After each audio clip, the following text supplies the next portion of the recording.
Welcome to the YouTube channel. In this video, we'll be talking about Newcastle, Leicester, Everton.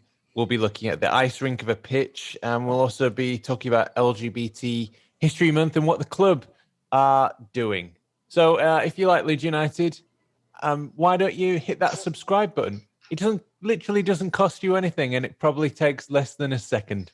And why not leave a comment and tell us how ugly we are or how beautiful we are. All right, here we go. The following podcast contains some strong language and some very average opinions. Any references to actual people are wildly inaccurate. It's probably best if you don't listen at all. The Roaring Peacock Podcast.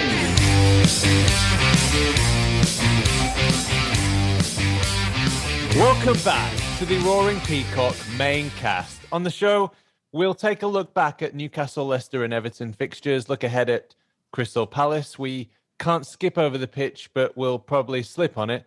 There's also been deadline day too, and we'll celebrate LGBT History Month.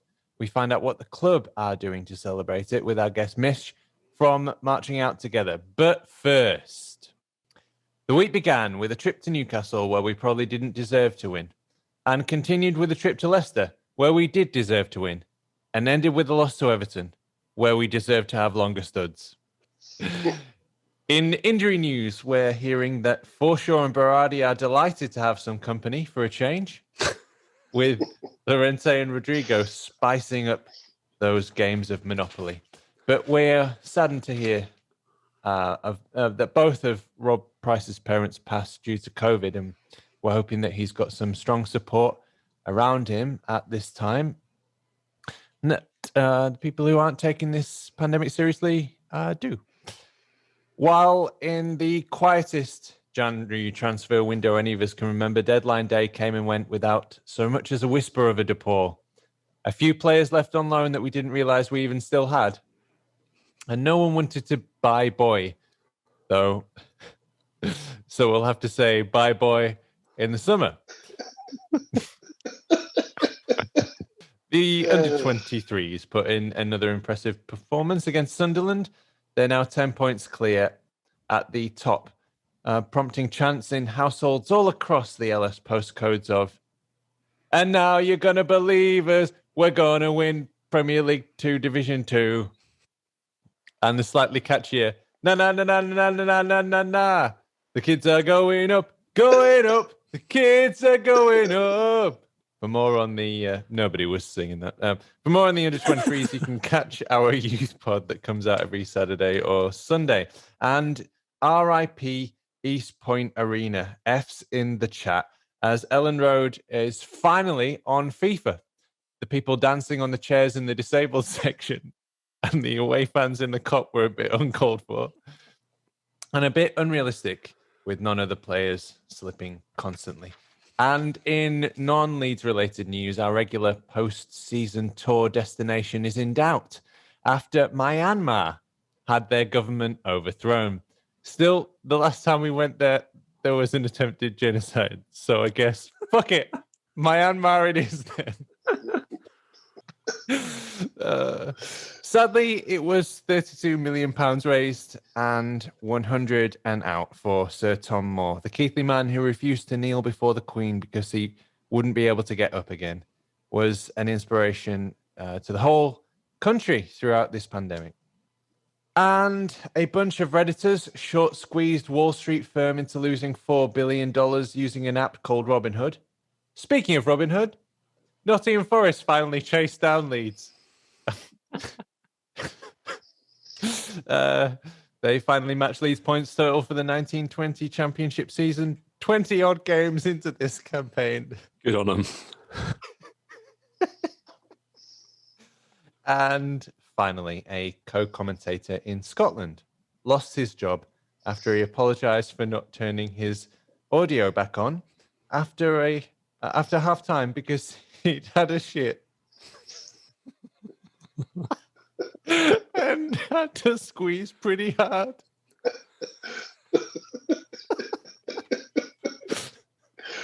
Oh, mate. So that was your week. God, my name's Adonis, and you can find me at the Adelites. It's a very good hello from me. And joining us is Wiggy, who is at Wiggy1234 on Twitter. Good afternoon. And also Ross Bell at RossBell1984. Hello. So that was your week. How was it, gentlemen? Busy, wasn't it? Lots Yeah. of football. Lots of football. Yeah. It's weird. You go from like that big old gap when nothing happens for like 10 days, 14 days, no football, and then you get 3 games in a week, and it's like thick and fast, and it's 2 wins and a loss. Not a bad week, really. Yeah, no, I think if you think about the going into the week and someone said you could have 6 points from them 3, you'd snap their hands off. So, yeah, really good. And I think we were unlucky not to have more, really, on last night's performance. But, yeah, no, good week, good points return. Yeah, it was good, wasn't it?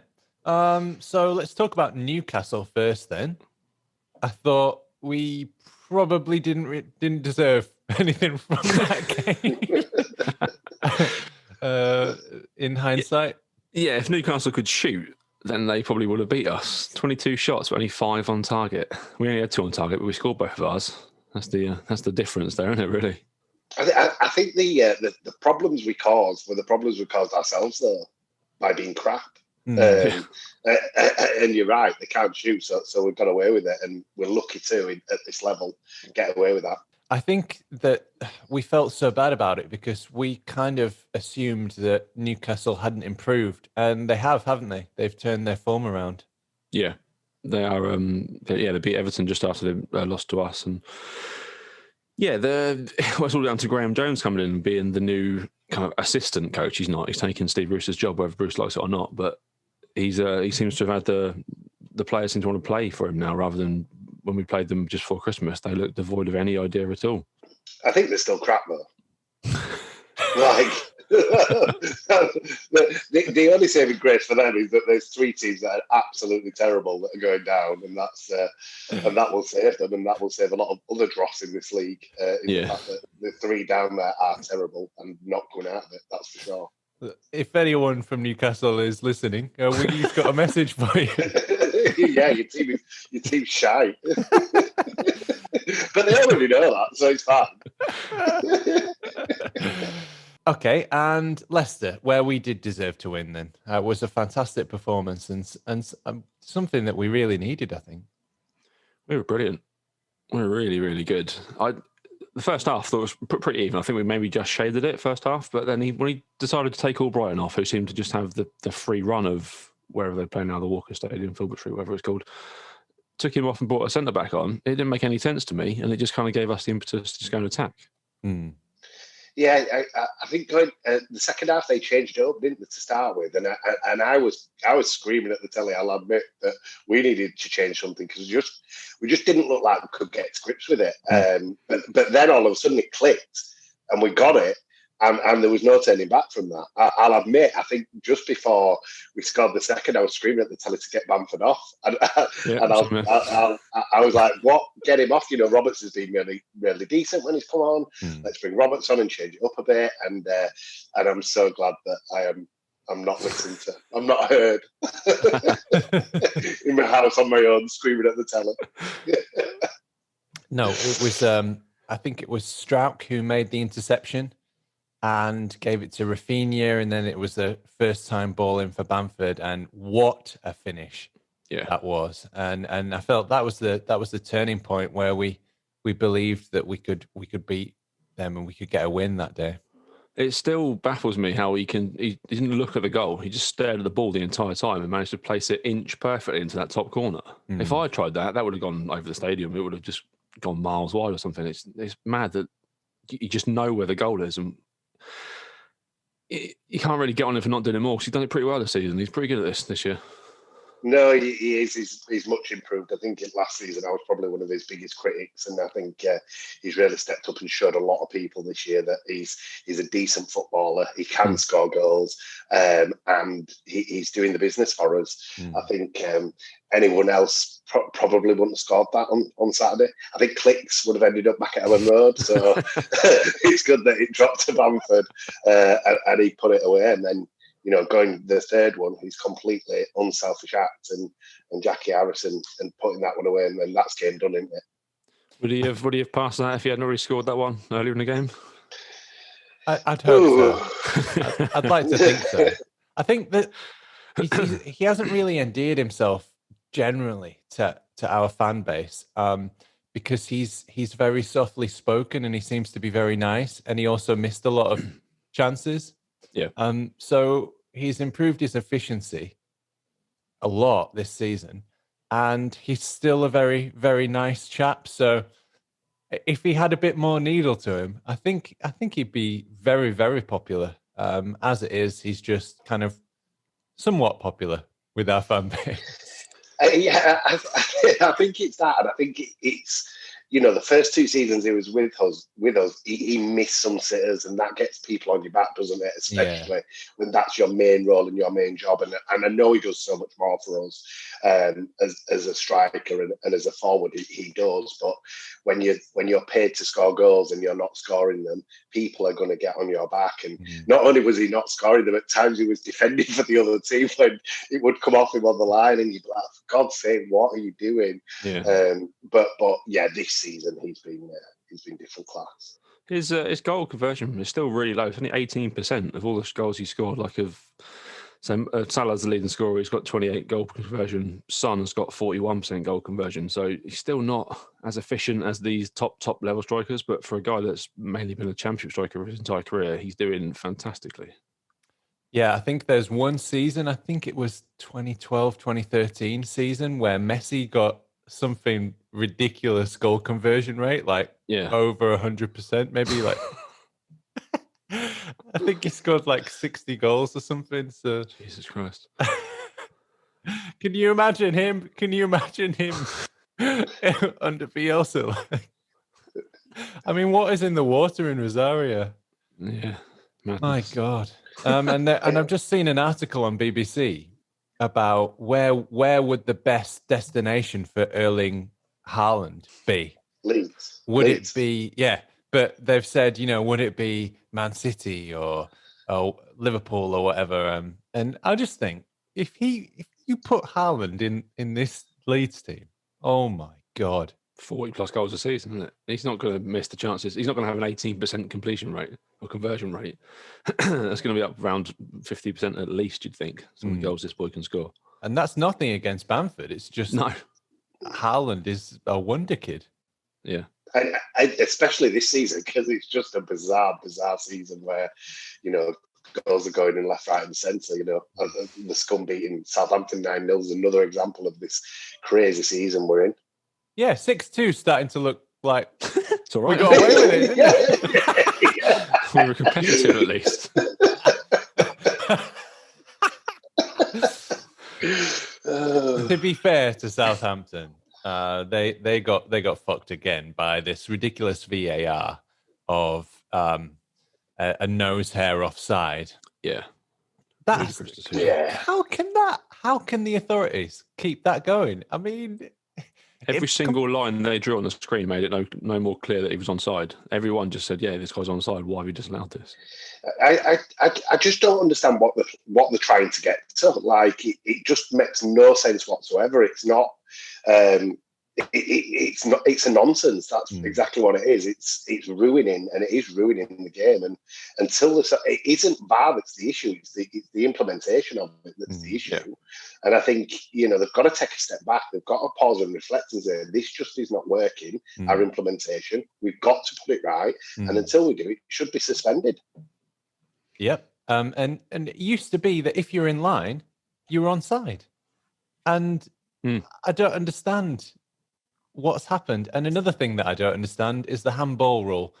And I have seen, so we can move on to Everton now. And I've seen the ball hit Luke Ayling's arm in the penalty area. And don't get me wrong, I was very, very happy that the referee didn't see it and VAR didn't look at it. Yeah. But it's a handball, isn't it? What is a handball anymore? Yeah, I'm baffled by it completely. And if an opposition player does that, we'd be fuming. I mean, people would be throwing their TVs out the window. Well, there was a shot from Harrison in the second half, which on his way to goal hit one of the Everton defenders on the arm. That could have been given as a handball. Yeah, I mean, this one from Ayling, his arm's out. His arm is way out of his body, and it's hit him on the arm below the sleeve. See, I've figured that bit out. Did they even look at it? I don't think they did. Does anyone know what's going on anymore?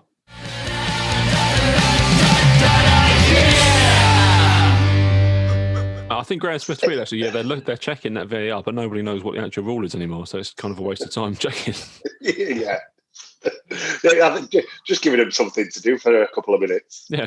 Have a look at that. We don't know what you're looking at, but have a look. Yeah, so, crazy. Everton then. For me, it was probably one of the most positive losses. I think for the first time this season, we've come away from a game not getting what we deserved, if that makes sense. So, like, I think all the other games, whether we've lost or won, you've gone, yeah, that was the right result, pretty much. I think for the first time the Everton one, I've looked and I've gone, how haven't we at least got a point? And we probably should have won it in the second half, to be fair. Yeah, I'd say we deserve to beat Arsenal. And we were unlucky to lose against Wolves because it was just the deflection off KP's dreads. Yeah. Or braids. But I didn't feel as frustrated as I do on this one. Yeah. I personally feel like, yeah, we should have won that, or definitely a draw. The others, I'm kind of like, yeah, okay. This one, I'm just baffled. But we did play on a nice rink, so yeah.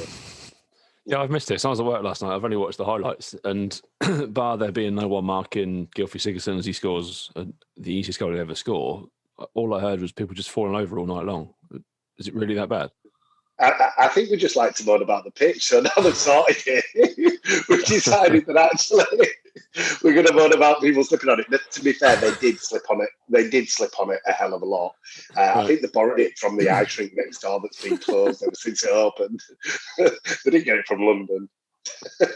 Yeah, I didn't. I haven't done the research yet because I haven't had time. But we conceded again.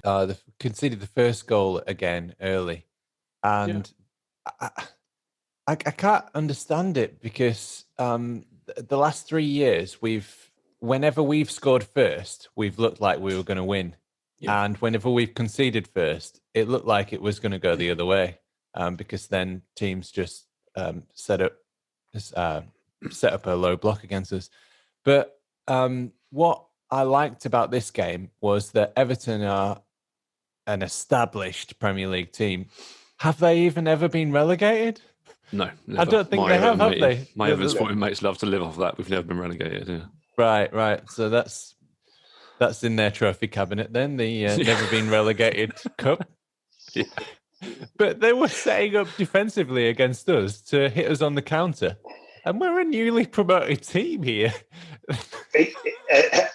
And as well, like, the goals they scored were shocking. Like, that first goal, what were we doing from a defensive point of view? Yeah. Like, just stood watching it like pedestrians. It was ridiculous.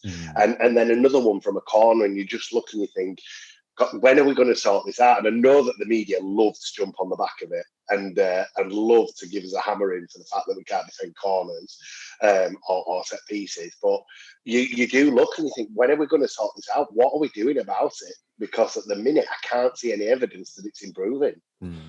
I thought they defended it all right until Calvert-Lewin was just completely unmarked at the back post. Like the rest of the guys, done right. Just left that one guy, unfortunately. And Ayling said that was his fault. That was his man. And he was annoyed because we've been improving recently on defending set pieces. And we've been much better recently. They've seemed to have switched to a zone And that doesn't seem to be picked up by the media at all. They're quite happy to hammer you when it goes wrong, playing man marking. But now they switch back to the more traditional thing. It's working better. But yeah, just Ayling lost his man, unfortunately. I think the attacking of our set pieces is significantly improved. I think Rafinha taking the corners is a good move, and he's doing a great job. And I think Phillips has got better as well on the other side. So I think our delivery at set pieces has massively improved and was needed as well. Yeah. Some luck goes into it, but Everton are very, very strong in the air. They've got a lot of big bullies at the back. Holgate, Mina, and then when you've got Doucouré and Godfrey as well, all in there for set pieces, then it does make it difficult. But we were unlucky. We were unlucky to not get anything from our set pieces, because Alioski had a great chance, and there was a Strauch header. We had about 6 corners, I think, all very, very quickly at the start of the game, and then they scored from their first one. Also, the Everton goals came on the 9th minute and then the 41st minute. So that's a bit of psychological blow. It's like right at the start of the half and then just before half time. So it was difficult for us. It was difficult, and we did get unlucky. The pitch then, the ice rink. So we've touched on it, but we will have to touch on it again. And this time we're going to slip all over it. So they were slipping all over the place, weren't they? What are we going to do about that? Well, I'm not a grass expert by any stretch of the imagination. Before we go into all grass experts, aren't we? I won't even show you my lawn at home. It's awful. But you would hope that it's just a bedded in thing, and it beds in and therefore becomes less slippery. I don't know, because what else can you do? We can't dig it up again and put another down and keep trying until we get it right. This is the pitch we've got for the rest of the season. So I presume longer studs and hopefully it beds in. Yeah, it was always longer studs. That's what I was told. If it was raining when we play Sunday League, get your long studs on. If it was dry, get your blades on, and you'll be fine. So yeah, surely they should have at least 2 or 3 pairs of boots each to get them through a game. But yeah, if it's that slippery, Bielsa likes it to be wet, doesn't he? He likes the ball to be slick and quick passing. Yeah, he always asks for the pitch to be watered. Bielsa, you kinky sod. Right before kickoff. But yeah, it needs to. If it's that slippery that we can't actually just stand up and defend properly, that's going to be an issue. Wasn't it one point where Cooper and Stroik both fell over, but they managed to both clear it? It was a Russian roulette. It really was. It was. At any moment, somebody could slip, and it could cost you the game. Jesus. But it was for both sides, so they were slipping as well. It was as bad for them as it was for us. But I don't know how you resolve it. Is it long? Yeah, I think it is longer studs and cut it better. I mean, the chance that would be happening, if fans were there, slipping and sliding all along Ellen Road with you, da da da da. My football team, do do do do. Save it for when we're back. Yeah. That Alioski strike, if that had gone in, it seems if it would have been at Ellen Road, would have been absolutely phenomenal. Yeah. He had a good game as well. But yeah, just to finish that thought on the pitch, we've had to, as Leeds fans, we've gone through a number of different extracurricular activities, learning about finance and debt, and becoming kind of investigators into offshore investment companies and the Italian mafia scene, and now we can all become grass experts. Maybe you could get someone on from B&Q to come and talk about it. Other grass expert shops are available. And on this week's grass pod. Oh, brilliant. Just, yeah. There can't be many other clubs that have this sort of wide-ranging knowledge of things that have nothing to do with football, but because of their football team. Like Right. I never knew I'd need to know about tax on Land Rovers and things like that and yachts, but yeah, you know it now because of what we've been through. Maybe Tottenham put some form of grease on it to pay us back for the Jack Black robbery. Yeah. Oh, fuck it. It wouldn't surprise me, would it? I mean, I wrote in the match review today. If you haven't seen it, theroaringpeacock.com. But I wrote in there that we sold them a wonder kid, and that it turned out that they only got Jack Clark.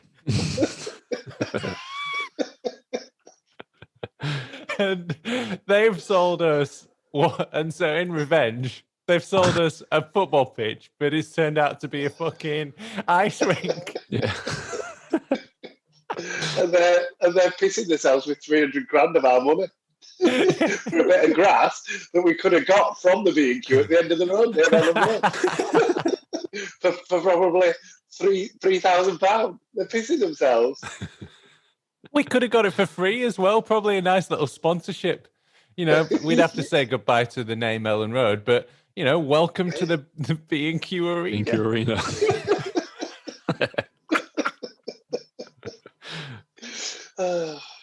Just on the game and the season in general, how good is Rafinha? He is, yeah, God, he's different level, isn't he? Like, and what a bargain! Like, and I know all Leeds fans will want him here forever and a day, but you've got to be realistic. If you get a good couple of seasons out of him and we spin a massive profit on him, then you'll 80 million off he goes. I'll take that as long as not to scum. Yeah. Fine with that. Yeah. But that team last night and the team for the last couple of games, that's a championship team. Apart from Rafinha, that is a team that played in the championship last season, and we've gone toe to toe with Everton. Sure, we've lost, but we should have won. Their keepers kind of kept them in it with some fantastic saves. But I think that's the thing, isn't it, Ross? It's like we can't kind of measure the improvement of these players accurately because we're so used to winning, and actually we're so used to like the anxiety of having to win every single game in the championship just in order to stay up near the top, never mind win thing. And that's where I've been this year. So you're right, because for the last two seasons, every game was must win. Yeah. And there's certain games this season where I get nervous. So your Newcastles, your bottom clubs, the ones we have to win to stay in this division. Then there's your teams like your Man City, your Liverpools, where you can just enjoy it and just think, yeah, this is brilliant. Let's see what we can do and have a ding dong and go for it. So I think you're right. It's just it's a different season, isn't it? Filled with different anxieties for us. Yeah. But it's great to watch. And Rafinha's, different class. We've lost 10 games this year. In the previous 2 years, we've lost 22 combined. It's a massive learning curve. And we like you say, we're used to winning. Last season was a canter in the end. But the bottom half of this division is so terrible. I've got absolutely no thoughts of us getting relegated at all. Yeah, I said in our WhatsApp chat the other day, I had my Phil Hay moment. We're safe. When we beat Leicester, we're safe. Yeah, I felt that too. And that's what I wrote in the match review, which you can read at theroaringpeacock.com. Did I mention that? Have you got a new website that you're trying to plug in? I've put no effort into it. It's really just not been knocked up. Yeah, like a cheap floozy on a Friday night. No. But Wiggy, when you were saying we can just relax against the big teams, it shows you the measure of. It also shows you the measure of where we think we are or where we almost are. When you look at Everton, who are really historically just been outside the big teams, they've been perennial 7th or 8th in the league, and it shows you how high we think we can get. We think we can get a Europa League place, and judging by that performance, we're probably not far off it. And that, I mean, it's a testament to the players really and the management team. I think if you think about it, so I'm glad that he's playing Strike and Cooper and he hasn't moved Dalen back in. I think we needed to try give them a chance to bed in and get a partnership going and see how we get on. And I think it's proven the right move. And then on top of that, so we're currently at 11th. We're playing really well again, which is great. But if our new signings, especially Koch and Llorente, were fit, like where would we be? Because I don't believe some of them goals from last night, for example, would have gone in. I think we'd have had a much better defensive structure, and we would have picked up a few more points along the way.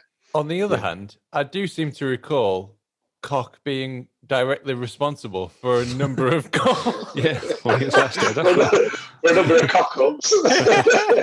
That was a running meme at the time. I'm sure it was. Yeah, first couple of weeks of this podcast, it was.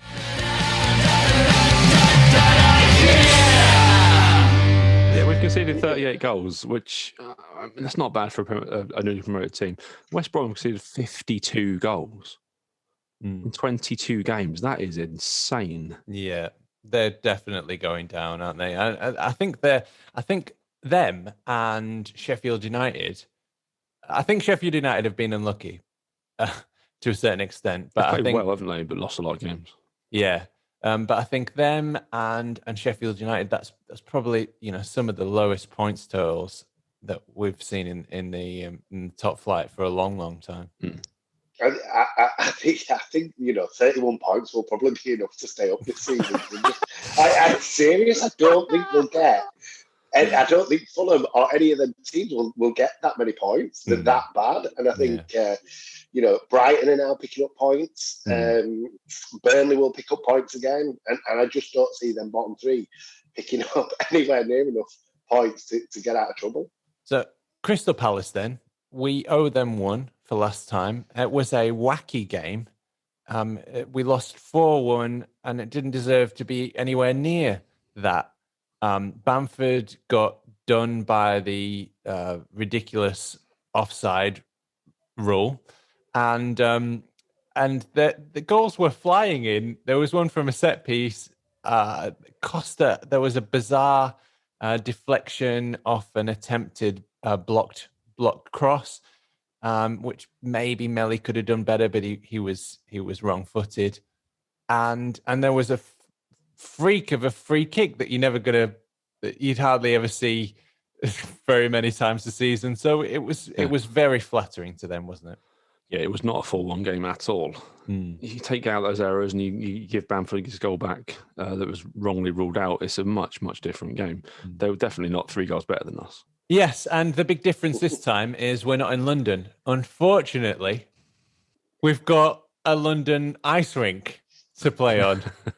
So it's the Russian roulette again. Yep, still haven't won a game in London.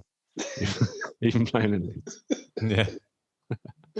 Palace are a really weird team. Maybe that's why we bought the pitch from Tottenham. They beat Newcastle, they beat Wolves, they lost to West Ham, they got battered by City. They kind of win games they shouldn't win and then lose to teams they shouldn't lose to. And give other teams a really good run for their money. Like the West Ham game was back and forth, and West Ham are really good this year, unfortunately. But then they struggled to beat Newcastle yesterday, or on Tuesday. So I've no idea what to make of them. Yeah, and I've no idea what to make of Roy Hodgson either, because he is a desperately ugly man, isn't he? He's like an owl of a man. Yeah. He's a Sith Lord, if ever I've seen it. Can you imagine getting managed by that? Oh dear. Okay. And I'm sure you'll cover this in the match preview, but I think Zaha's out. I think he is. Yeah. Okay. I think, yeah, and I think that's a massive boost for us. I think with him in there, a different team, and he's the sort of player that they'll just say run at us as like they all do if they've got a fast player. So yeah. It's good that he's injured. Gives us a good chance. Yeah, less chance of conceding the penalty, definitely. Yeah, imagine the chance if he was our player. Wilfried Zaha lives and dies for Leeds. Zaha. Yeah, it's probably a good idea. Good job he's not playing, because that pitch with Zaha's tendencies to fall over, it's going to be an issue. Yes. When we're playing Villa. I was so worried that somebody was going to get badly injured or sent off and or both in the same instance. It's a bit dangerous, I think, to be honest. So could you imagine Grealish on that pitch? Yeah, when do we play Villa again? End of Feb. Ooh. Hopefully it's bedded in better by then. Yeah. So now we'll move on to LGBT History Month. And as Wiggy has just said, there's not much LGBT history that we know of with the club. But in general, I mean, the football club doesn't exist in a void. You know, there was large periods of time where it was just even illegal to be LGBT. So we have actually no idea. And that's kind of the point, isn't it? I mean, that's what we're talking about, and that's why it's important, really. Yeah, I think so. I think obviously we're going to have a guest on very soon who's going to talk about the things that the club are doing this month. So I won't steal their thunder because there's lots and lots going on that I think is really important. I think only recently on Channel 4 there's a new show out. So catch it if you haven't already, called It's a Sin, which is on about the AIDS pandemic in the 80s, and is a real eye-opener. And obviously I identify as gay, but it was an eye-opener for me. There was things in there where I was like, wow, did that really happen? And what that show doesn't show, and the reason why these events are important, is it doesn't show how far we've come from there. So you're right, Donna, like it's illegal some time ago to be gay. It is in some countries still, which is shocking. But you have to do and have these events to educate and to help people understand, what has happened in the past and what's going to happen, hopefully in the future as we move forward. There may be some listeners or viewers who've only just joined us recently, because we are a growing channel, and they might have seen you before a few times and might not even have known that you were gay. And we did that sort of kind of consciously, didn't we? And I think there was a kind of a real intent behind that. Yeah, I think we had a chat, didn't we, offline and off the pod, where it was, I kind of said, I think it's really important that it isn't an issue, as in, this is Wiggy, he's gay. Like, that's just, it's not the point. I'm here to talk about football. Yeah. And I think, whether I'm gay, straight, whatever that is, I'm here to give my opinion and to have a laugh and just be kind of one of the lads talking about football. And it just so happens that I'm gay, but I think what you've got to do is you've got a sense of responsibility there to make sure that you are factually well educated on the matter, so that people who would jump on something like that don't have the option to. So, for example, he's gay, don't know what he's talking about. He likes football, he's gay, he definitely doesn't know what it's like, that sort of thing. I think it goes back to, and I don't want to dredge over it, but the Karen Kearney thing, she has a responsibility to make sure that she doesn't give them half an inch to say the things that they did say, which is, is rude and disgusting about her, get back in the kitchen and all them things. It's just really important that you understand what you're saying, because you give people half an inch and they'll jump on it. Ross, did you want to have any input? I don't really.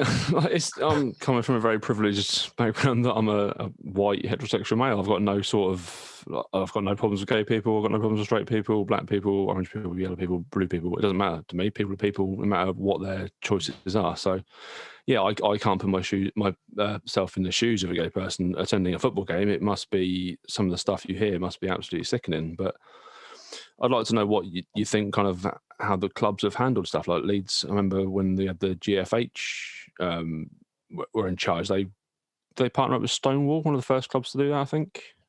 Yeah, back in the day, absolutely, and they continue to do that to this day. With Mish will come on and talk about the work we're doing with Stonewall down at the academy, and I think for LGBT History Month, it's very much an internal thing they're focusing on, which I think is the right thing to do. I don't think there's much need to be coming out to do a lot of things, on the social media and things like that, because we do that around Pride and we do that around Rainbow Laces. I think this one is they've definitely come at it from a different angle in terms of what they're trying to achieve and the education piece, which is really, really important, because I think that definitely at the academy and the allies we've got down there is she wants to make it a real safe space so that if there is a player, a youth player, an under 18 and under 23 who is gay, they want them to feel comfortable in that environment. And I think you love to see it. It's great that they're thinking about that.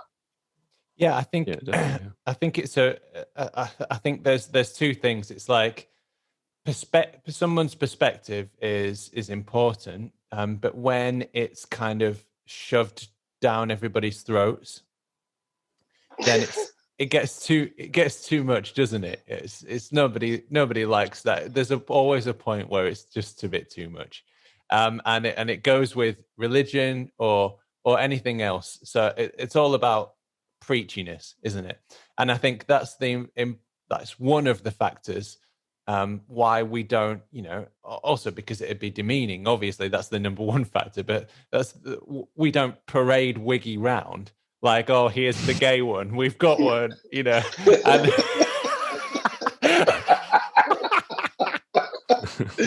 oh God! So I mean, there's two episodes probably that we'll do every year. One is Rainbow Laces and one's for LGBT history, and there's 5 weeks essentially out of 52 where we'll in general maybe mention it, but the rest of the time it's about football. And I just think that's kind of important to note that while Wiggy is a gay man, that does not alter anything about our friendship with him, or him being involved on the pod, or like his ability to talk about anything, but specifically Leeds United, because that's the subject that we cover or attempt to. Yeah, we try. Yeah, we try our best. And hopefully there's a message in there without having to say it most of the time. Yeah, and I think that is really important. There may be people who watch the pod, listen to the pod, and this conversation might help them, which I think is really powerful and really important, and is why I do the work I do with Marching Out Together, because the two things I they're really important to me: being gay and being and being out there, and also football. And if you can combine the two and do some good stuff with that, then it's great. I've never been one to kind of be out in the gay community doing loads of things. I haven't. But when Match Out Together came about, I love football. And I can do something that does help the community, and it was just the right time to get involved and do some stuff. So I think, I think it's really good.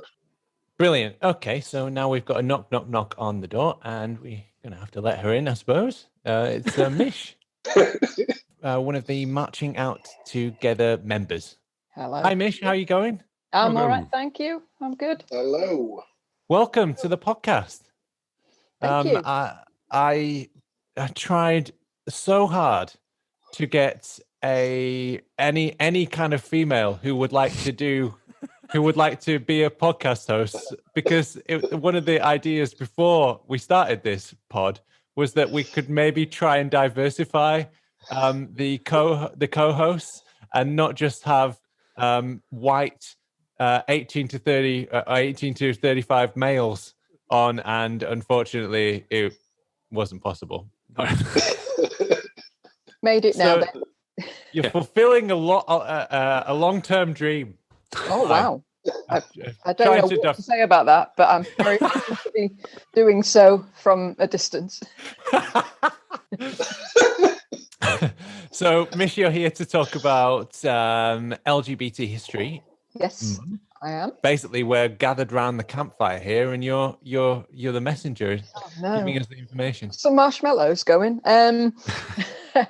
Yeah, well, I'm glad for LGBT History Month, and it needs to be happening, and I'm glad it is. Still hearing stories of homophobia all over the place, even when people post that that the LGBT History Month is happening. There is still people saying, what do we need that for? And I've seen people saying, oh, a whole month for you gays then, and stuff like that. And I think that this is why it needs to happen. One of the many reasons, obviously, but people need to understand that there's still a fight going on that we have to battle with, still ongoing, and homophobia still exists, along with racism and everything else, and we still need to keep the world talking and keep the world aware that we have this ongoing issue, and we're not trying to ram anything down anyone's throats. We're just trying to highlight what we stand for and what A wiki is. Say well, for you, isn't it? You'll make me blush. Never.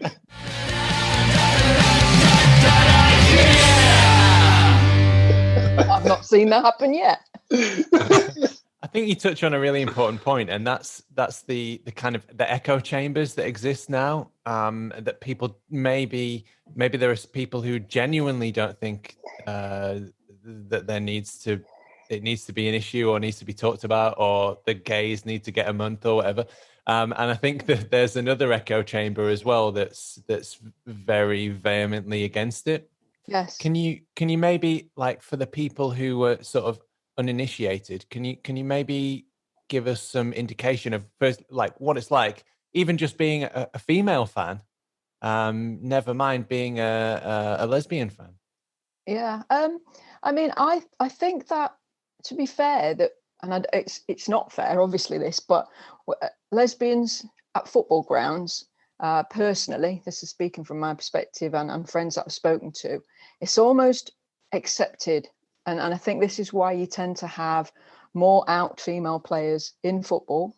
And there's a lot we could name. There's a lot that are out, and it's because, in a way, it's okay to be a lesbian footballer, and it's okay to play and be a fan because it's tough sport, and that's what us lesbians are, you know. And however, the men, from the same perspective, for the guys, for the men, it's seen as a tough sport, and if you're going to be stereotypical, which we just have to be for the moment, it's not what gay men love and do, and they shouldn't like football and all of these things. And this is what I believe, anyway, my personal opinion about why we haven't got any gay male players in the Premier League out at the moment. And as history goes, the last one was Justin Fashanu, and that didn't end very well at all, and that was way back in 1990.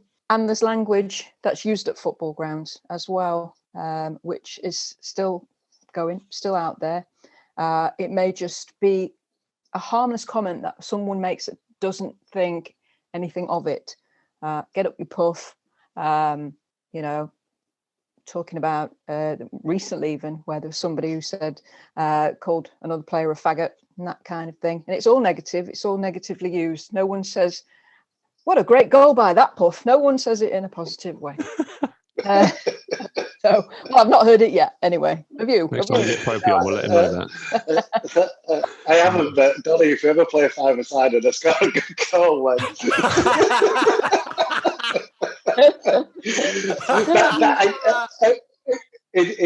in all seriousness, I think what Mish just articulated, we covered back on the Rainbow Laces game, Donny. So. And that was around, I think, the masculinity of it, where, you know, male masculine people think lesbianism and lesbians, oh, that's great and sexy and lovely, where, you know, they think two gay men is disgusting. That is factually, you know, what I believe happens, and I think that's what Mish has just articulated much more eloquently than me. It's a bit like a magnet, isn't it? There's one end that's very attractive, and there's one end that's very kind of repulsive to a certain brand of heterosexual male, unfortunately. And I think it's kind of threatening as well, homosexuality in some way. And that's what I love about you, Wiggy, is that you're the least threatening person I think I've ever met. Although I have just learnt that he's 6 foot tall. Yes, I'm towering over you then, Wiggy, and so is Ross. I can pretend to be 6 foot sat here, can't I? In my dreams. Yeah, we're all at the same set now. Get your platforms on. Okay, so Mish, can you tell us then about what the club is doing for LGBT history? Yes. Can I refer to my list, because I think I would forget everything, so I kind of had it written down a little bit on my portable device here. There's hardly anything on my list, and Oh. without it, I would be roaming in the dark. So you're in good company here. I totally get it. Go, Mish, and I'll help you. I'll fill in the blanks if you miss That's it. good. I'm glad to hear it. So we're raising money for an LGBT group called Sage, which helps deal with isolation and loneliness amongst older LGBT people by auctioning our Rainbow Laces shirt, which is a big deal. We need to shout about that really, really loudly, because this was a shirt that we made up and we got sent to the players for Rainbow Laces Week, and they all wore it in their warm-up, which was fantastic to see. I mean, really brilliant. We got them all to sign it, and this is what is up for auction now. I'm sure Stephen will actually have all the details of where you can. Yeah, good plug there, Mish. We'll definitely get that into the box. But no, you can buy a ticket for it. In all seriousness, the money goes to Sage, and it's a really, really worthwhile cause. And so we're very lucky that we've got the place to sign it. We've got hold of that. We've also launched an art project for a mural in the city centre, which our man Mick has managed to get up and running, and we're hopeful, fingers crossed. Need to raise a bit of cash on that, but we might get a mural with our lovely Monica on here. She said, okay. I thought it was going to be Robbie Rogers celebrating a goal. Well, we might find one of them, might we? I don't know. Did he score a goal? I don't think so. He could score one on FIFA. We'll go with that. I can score one on FIFA. We hope this is a fingers crossed thing, but we think it's going to happen. We will join an LUTV podcast, the one that Patrick Bamford is on with Beckford towards the end of this month. I haven't heard of that one, Mish. Oh, okay. This one is. Oh, are you? He's joking. Oh, that's He's joking. He looks serious and all this. Oh, seriously, that. I do have gullible sometimes on this forehead, so. No, there's only one Leeds United podcast. We all know that. Oh, that's good. Well, we might get to join that for a little bit, and you're on it. You're on. Well, you're live. Oh, I see what you're saying. Oh, it's not there. Jesus. It's not good. So we started off really well, how it was going, and how it's going now. So yes, we hope to be on the second best podcast for Leeds United, and get our message across on that. Also, a badge has been sent out to all our members to thank them for free. To celebrate our return to the Premier League. And guess what? It just arrived today. So I can actually show you what it looks like. That is our very lovely new badge. World exclusive. Yes, very much so. I mean, what timing was that? You can tag that on the YouTube video. It's on a world exclusive podcast. Yeah. World exclusive badge. Exclusive. Dun, dun, dun. What else? We've got a program that we hope to be recording with LUTV for future LGBT awareness training, and the academy, the local community, and we hope to be joined by a well-known former player who shall remain anonymous, who we haven't mentioned at all yet. So, I mean, who hasn't scored at Ellen Road? Probably didn't know, unless it was on FIFA. So that education program, I'm guessing that kind of introduces people who genuinely might not have been aware that, saying something is gay or whatever, like might affect somebody else. Just if you use that word, that might affect someone's yeah, definitely whole life in a way. Yeah, we want to make. I mean, there may be. I've no doubt there are young people coming up through the academy who want to be able to go to Ellen Road whenever we get back there to those times, and find that as a safe place for them to go and not hear these slurs and worry about perhaps their well-being at a game. At the end of the day, we're all just football fans. We're all human beings who are football fans who want to watch a game and want to watch our team win.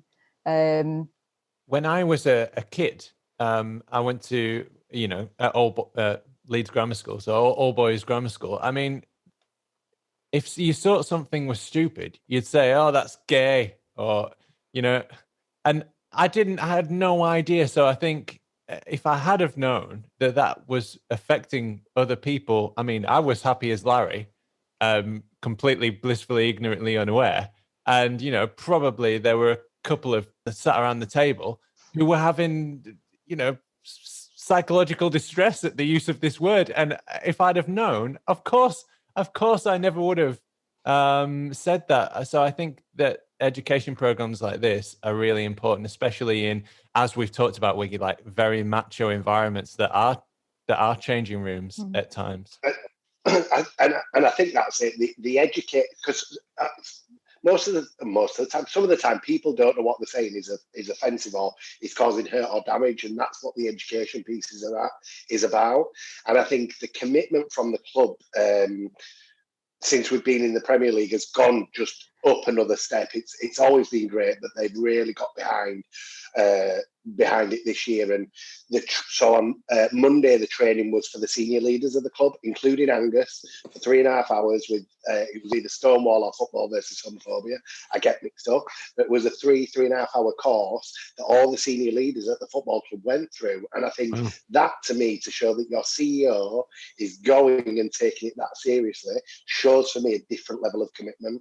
And as a gay man and Mish as a gay woman, just sat there, you go, wow, like, they're really wanting to help and support, and they talk about making Ellen Road inclusive for everyone, and that for me is a statement of inclusion.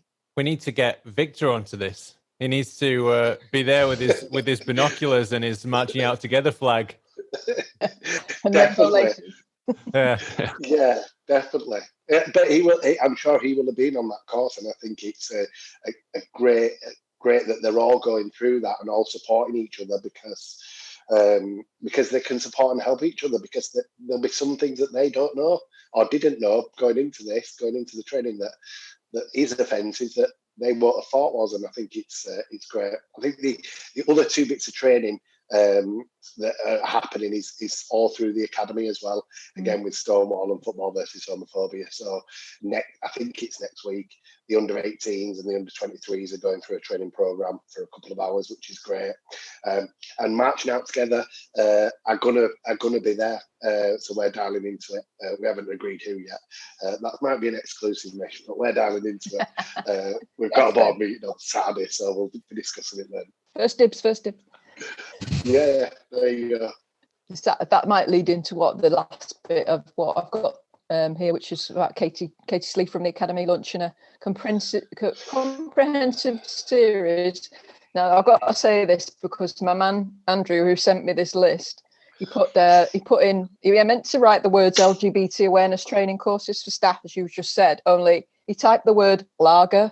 So I don't know if it's a lager awareness training course or if it's LGBTQ plus.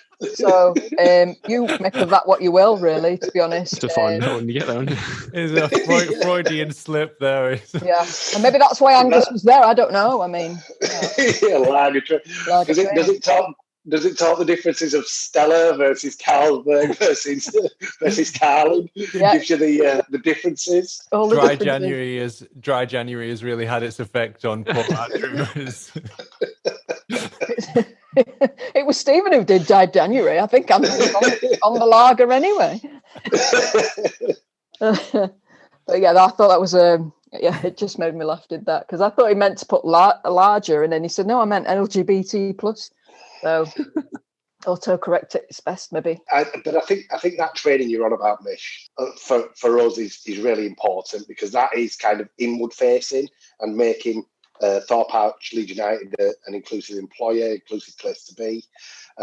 As we talked about, Donny, previous, we do a lot kind of externally, but we tend to do our stuff around Rainbow Laces and around Leeds Pride, and I think that's really important. A bit like picking your battles. When's the right time to kind of have a conversation externally versus, okay, let's do some stuff internally. Would you agree, Mish? Yes, absolutely agree with what you said. That was what I was paid to say, right, Stephen? Oh, yeah. Yes, absolutely. Yeah, I think what this kind of reminds me of is in the late 80s, there was a big movement, especially among the fan base and fanzines, to kick the neo-Nazis and the right-wing fascists out of the fan base, and to kind of call it out. And I think we're at a threshold point now that in the next, 5 to 10 years, that the tide is going to turn, and that's what I can see, and that these things will be called out. And there's this great cartoon from I can't remember which fanzine it was at that time. A cartoon of the crowd. One of the people in the crowd was sort of yelling some fascist stuff, and then there was another guy who was saying, "Oh, here we go, another prat," or whatever, something like that. And I think that kind of mentality, we always progress in some way. Even though it can look disheartening at times, and it can look like we're taking steps back. I actually think, in general, every 20 or so years, we make big steps towards progress. So I think what Marching Out Together is doing, what LGBT History Month does, and Rainbow Laces, and the club getting involved with the senior leadership and education for Thorpe Arch is going to be a huge driving force for all that, and it can't come soon enough. Definitely. Agreed. Definitely. 100%. The reason I'm involved in Marching Out Together isn't for me. It's for other people, and it's for other fans to feel included, and the ones who are not maybe as thick-skinned as me. It's to help them make sure that Ellen Road is inclusive for them. And I think the work we've done with the club around making the signage better and things like that at Ellen Road, that was all ongoing pre-COVID. So we were talking to the head of security who looks after match days about better signage, a shorter text number if you hear homophobic language. But obviously, since the pandemic, that's all gone quiet, rightfully so. But once we start to make strides to go back to Ellen Road, it'll be back on the agenda.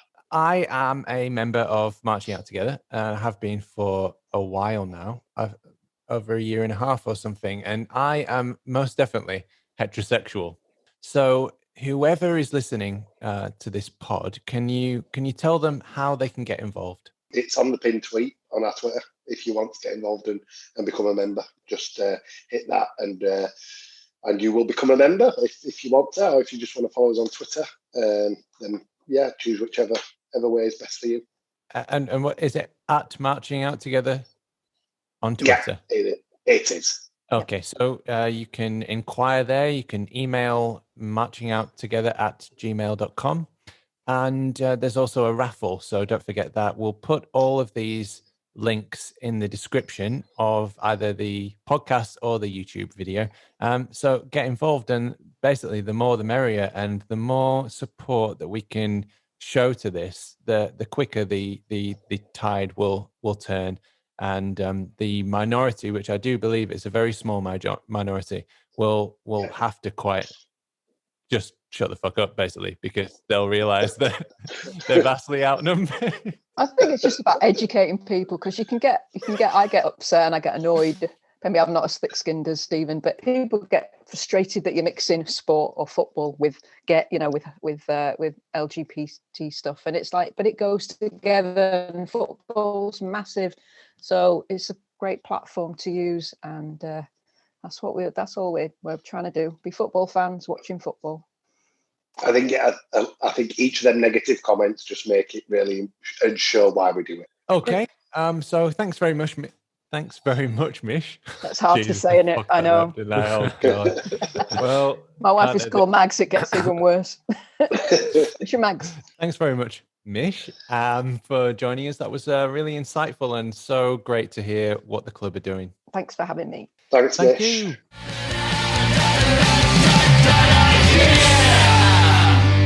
All right, so that was Mish. She was lovely, wasn't she?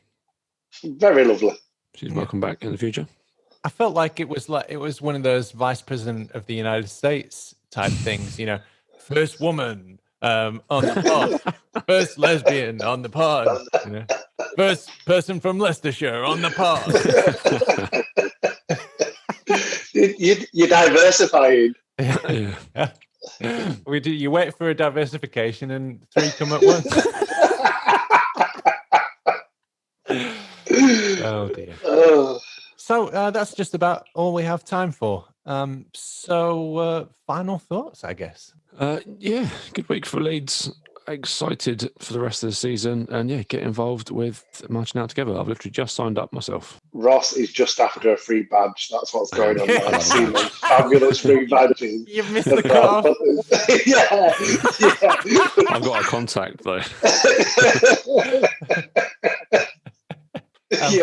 Final thoughts, Wiki?